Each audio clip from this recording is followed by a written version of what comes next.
দাবদাহে পড়ছে বীরভূম সহ রাজ্যের একাধিক জেলা। আজ ৪৩ ডিগ্রি সেলসিয়াস তাপমাত্রা বীরভূমে, যা স্বাভাবিকের থেকে ৬ ডিগ্রি বেশি।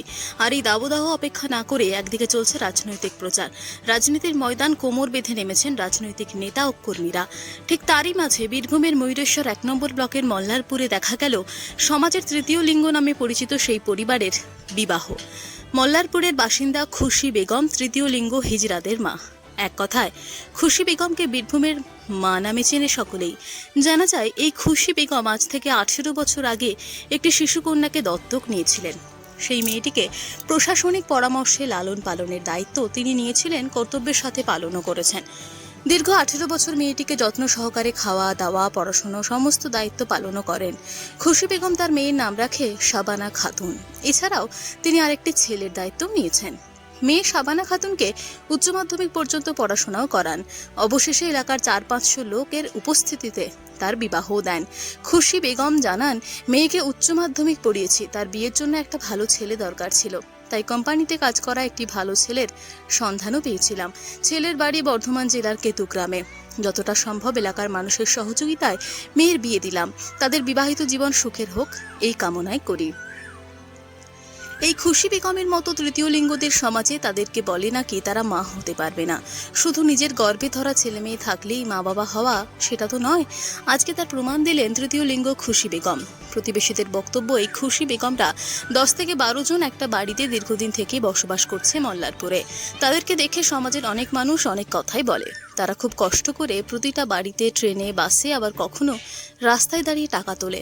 সেই টাকা দিয়ে বিভিন্ন সমাজ সেবার কাজে খরচ করেন শুনেছিলাম, কিন্তু আজ প্রমাণ চোখে দেখলাম। ৬-৭ লক্ষ টাকা খরচ করে যে দত্তক নেওয়া মেয়ের বিয়ে দিচ্ছে এবং ৪০০ থেকে ৫০০ লোককে খাওয়া দাওয়া করাচ্ছে, এটা সমাজের একটা বিশাল শিক্ষা। 400 7 লাখ মতন খরচা হচ্ছে। সোনা দিচ্ছি 5 ভরি, আর ছেলেকে টোটাল 3 লাখ টাকা পড়ছে ছেলের, আর 5 ভরি সোনা। ম্যানেজ করলাম আমরা, ঘরে ঘরে বাচ্চা নাচে, সে বাবুরা, ভাইরা, দিদিমারা সবাই আমাদেরকে দেয়। হ্যাঁ, সেই জন্য তাদের দিয়াতে আমাদের মেয়ের আমরা বিয়ে দিচ্ছি। ওই পাওনা নিয়ে লোকের বাড়ি বাড়ি যে আশীর্বাদ করিয়ে বাচ্চাকে।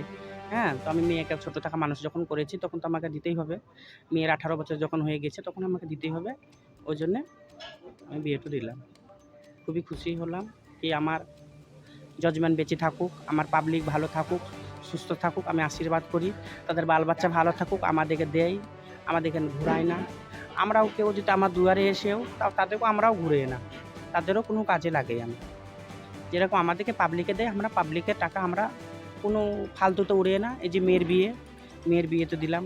হ্যাঁ, যেরকম কোনো কোনো কেউ আসলো আমাদের বাড়ি কি মাসে আমাদেরও মেয়ের বিয়ে, তো আমরা 5,000 10,000 আমরাও হেল্প করি। আমরা না হেল্প করা নয়। খুব ভালো লাগছে, আমাদের বাচ্চা কাচ্চা নাই, তো আমি খুব খুশি। আমি প্রচণ্ড খুশি যে আমার বাচ্চা কাচ্চা নাই। তো আমি খুব খুশি কি আমার মতন খুশি কেউ নাই। আমাদের মতন লোককে তো মানে আমরা বাঁচতে চাই, যেমন আমরাও মা হতে চাই, তেমনি আমাদেরকেও তো মা বলি ডাকবে, জামাই আসবে, আমাদেরকেও তো প্রণাম করবে, আমাদের মা। আমরা খুব খুশি।